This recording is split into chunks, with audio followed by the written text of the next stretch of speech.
Hi, my name's Emily. I'm a ward manager on one of the older people's wards at Manchester Royal Infirmary. I'm presenting a project that we did to support staff to get to know the people in their care better in order that it can make the care that they're giving more personalised and relationship centred. And the project's called 5 Things About Me. So we know that hospital and other care environments can have a very depersonalising effect on the most vulnerable people. It can be very harmful, it can lead to a loss of function, it can have a detrimental effect on the personhood, and it can be quite difficult for people to recover from even a short admission sometimes. And this is despite all the best efforts often of the people who are looking after that person. The person on this slide is actually my granddad, and the picture was taken just a day after being admitted following a fall where he wasn't injured and he wasn't unwell. So the effect that you see from the pictures was caused by the environment and by the disruptive effect that being admitted had on him, his well-being. So the next slide is actually obviously my granddad again, but a bit more of a well-rounded picture of him as an individual. As you can see, it would be quite difficult to recognise him from the previous slide. The picture on the bottom right-hand corner was taken just a few days before the previous slide on his 100th birthday. And it's just a visual illustration of the dramatic effect that being in hospital can have on frail older people who may have cognitive impairment.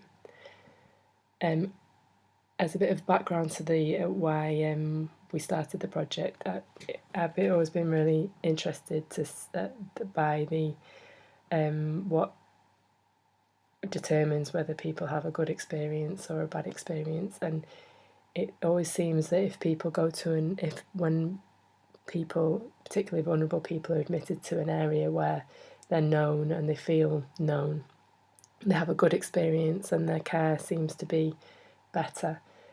They feel safe, they feel respected, and they feel the staff in those areas feel confident to look after that person well, and they feel happy about the care they're able to give them because they know each other as individuals.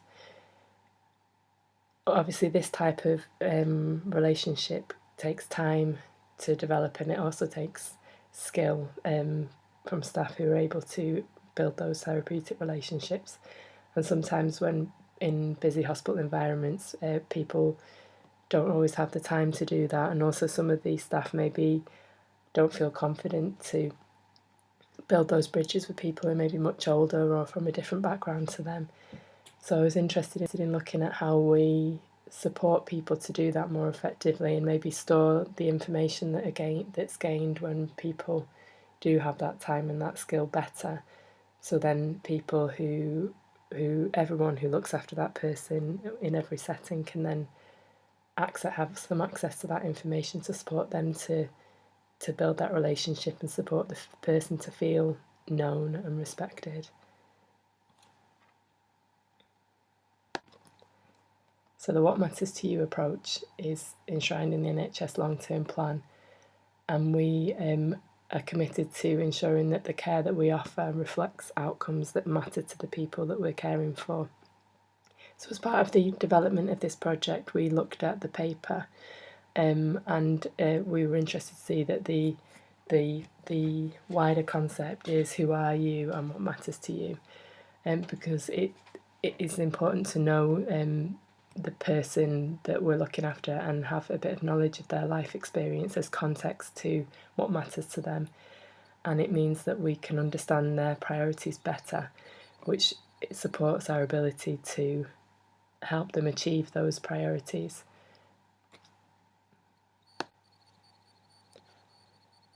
So we looked locally at what information. So we also looked at the literature in this area just to support the development of our idea and the project, and we found that knowledge of the person is a key prerequisite for person-centred care. In the person-centred practice inventory of McCormack and McCants, we also looked at life story work and found that it is possible in a hospital environment, and it helps improve mood, memory, and strengthens the sense of self. And it also strengthens relationships with staff and supports the development of a culture of person-centred care.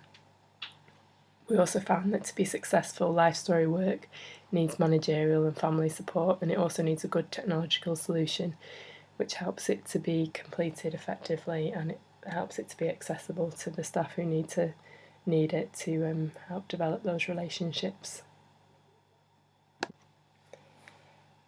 So after looking at the background and the local issues, we wrote the aim, and the aim was to make care for older people in hospital more personalised and relationship-centred by using a person-centred profile which was stored electronically to help clinical staff get to know the people they care for better as individuals.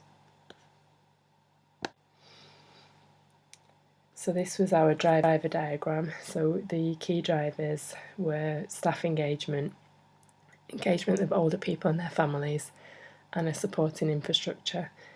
And we mapped the drivers against the COM-B model for improvement, which is capability, opportunity and motivation, in order to achieve behaviour change on the ward. We looked at how we were going to best store the information electronically. How do we inspire staff to understand the reasons for the project, and how do we get older people and their families on board. So the next slide illustrates just some publicity posters that we used to attract the older people and their families, and also to give the staff a little bit of a background of the project. So this is one of our information posters that we put behind each bed and that we gave to explain the project.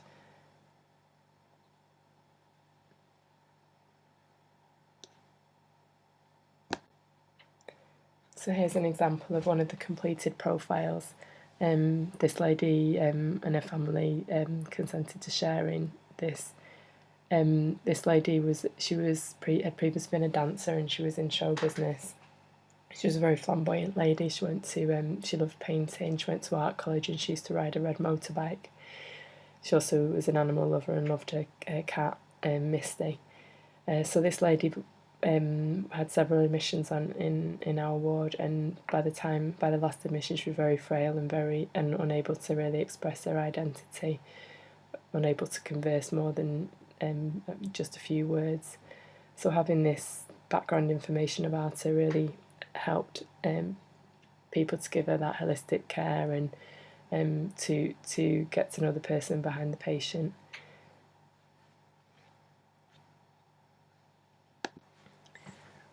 So in order to measure whether the project had improved person-centred care on the ward, we looked at the person-centred practice inventory, and we asked staff to rate pre and post intervention whether they felt their practice and the care that they'd given their patients reflected the key constructs of the inventory. And using this measure, we found that the person-centred care had increased by 68.7% after participating in the intervention or accessing the profiles. Staff felt that the care they were giving was much more person-centred. We also measured several other things, including completion, and found that 71% of people admitted to the ward during the project period had a profile completed. So we felt that these, along with some of the other measures, showed that the project was effective in improving person-centred care on the ward for the majority of people admitted. So what we learned from the project was that stakeholder engagement was key. So the staff on the ward were passionate about developing person-centred care, and this really supported the achievement of the aim. We also found that a better IT solution would have been more helpful. Although the IT that we used was helpful, it would have been much better if we had something that was more accessible and more visible on the patient record.